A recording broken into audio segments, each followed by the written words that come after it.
ঘূৰেলি পৰা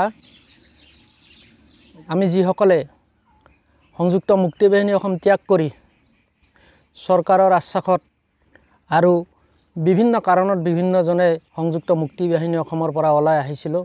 আমাক চৰকাৰে কোনো ধৰণৰ আজিলৈকে সংস্থাপিত নকৰিলে। এই সতীৰ্থখিনি 1998 চনৰ 31 মাৰ্চৰ পৰা 2005 চনৰ 31 মাৰ্চলৈকে আছিলে। তাৰ পিছত আমি আজি 25-30 বছৰে বিভিন্ন ধৰণৰ সমস্যাৰ সন্মুখীন হৈছোঁ। বহুতে ঠেলা ৰিক্সা চলাইও জীয়াই থাকিবলগীয়া হৈছে। বিভিন্নজনে হাজিৰা আদি কাম কৰিও জীয়াই থাকিবলগীয়া হৈছে। শেষত 2004 চনত আমি কেইজনমান ব্যক্তিয়ে লগ লাগি প্ৰাক্তন সতীৰ্থই সদৌ অসম প্ৰাক্তন আলফা সমন্বয়ৰক্ষী সমিতিৰ জন্ম দিছিলোঁ।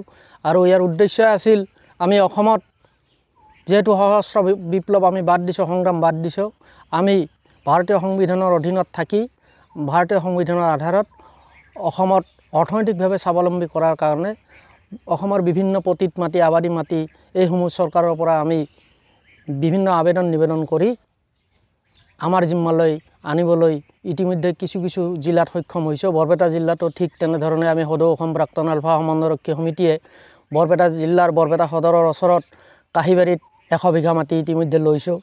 ইয়াত বৰনগৰ ৰাজচক্ৰৰ অন্তৰ্গত এই ফেৰখা গাঁৱত আমি 542 বিঘা মাটি লৈছোঁ।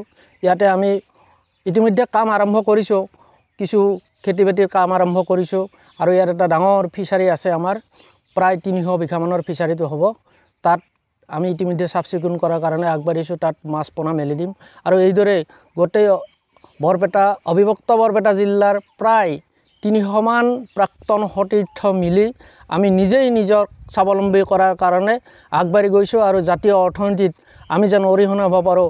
আমি যে ত্যাগ কৰিব গৈছিলোঁ, আমি যে মৰিব গৈছিলোঁ, মৰিব গৈ ঘূৰি আহি যে বনাজ জীৱন লৈ জীয়াই আছোঁ, এই বনাজ জীৱনটোক সৎ ব্যৱহাৰ কৰি যাতে পুনৰ আমাৰ সামাজিকভাৱে সুন্দৰভাৱে জীয়াই থাকি সমাজত দহৰ মাজত এজন হৈ জীয়াই থাকি আমি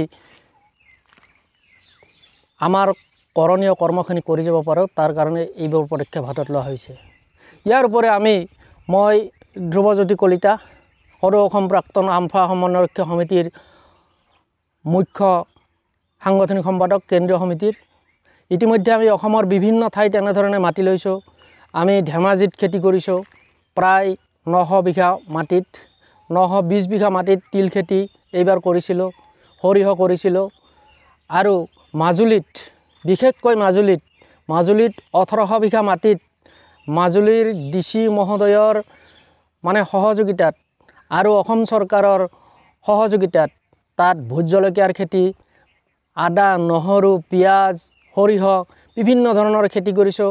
আমি সদৌ অসম প্ৰাক্তন আলফা সমন্বয়ৰক্ষী সমিতিয়ে নুমলীগড় ৰিফাইনাৰীৰ পৰা কেন্দ্ৰীয় সমিতি মিলি তাত হিউমেন ৰিচোৰ্চ বিভাগৰ পৰা HR বিভাগৰ পৰা নুমলীগড়ৰ তাত এখন ট্ৰেক্টৰ আনি দিছোঁ মাজুলীত কেন্দ্ৰীয় সমিতিৰ তৰফৰ পৰা। তাত ল'ৰাখিনি সংস্থাপিত হৈছে, ধুনীয়াকৈ কাম কৰি আছে। প্ৰায় তাতো 150-200 ল'ৰাই সুন্দৰকৈ কাম কৰি এটা সুন্দৰ জীৱন যাপনৰ দিশে অগ্ৰসৰ হৈছে। আৰু জাতীয় অৰ্থনীতি এক অৰিহণা যোগাব ভৱিষ্যতে। অনাগত 5 বছৰ পিছত সদৌ অসম প্ৰাক্তন আলফা সমন্বয়ৰক্ষী সমিতিয়ে সংযুক্ত মুক্তি বাহিনী অসম যিদৰে আদৰ্শ আছিল, সংযুক্ত মুক্তি বাহিনী অসম যেনেকৈ অসমীয়াৰ হিয়াৰ আমঠু আছিল, এই প্ৰাক্তন জাতীয় সৈনিকসকলে তাত থাকোঁতে যেনেকৈ হিয়াৰ আমঠু আছিল, আজিও সংযুক্ত মুক্তি বাহিনী অসম ত্যাগ কৰি আহি অনাগত 5 বছৰ পিছত ঠিক তেনেধৰণৰ এক পৰিৱেশ পৰিস্থিতিলৈ আমি সামাজিকভাৱে আগবাঢ়ি যাম। আৰু অসমত আমি এক আদৰ্শ হৈ আমৃত্যু জীয়াই থাকিম। আমাৰ এইখিনিয়ে ক'বলগীয়া আছিলে। আপোনালোকৰ যদি কিবা সুধিব লগা আছে সুধিব পাৰে এতিয়া। এই চকতে আমি আমাৰ বৰপেটা জিলাৰ আৰক্ষী অধীক্ষক মহোদয় আৰু উপায়ুক্ত মহোদয়, বৰপেটা জিলা সমিতিৰ লগতে সদৌ অসম প্ৰাক্তন আলফা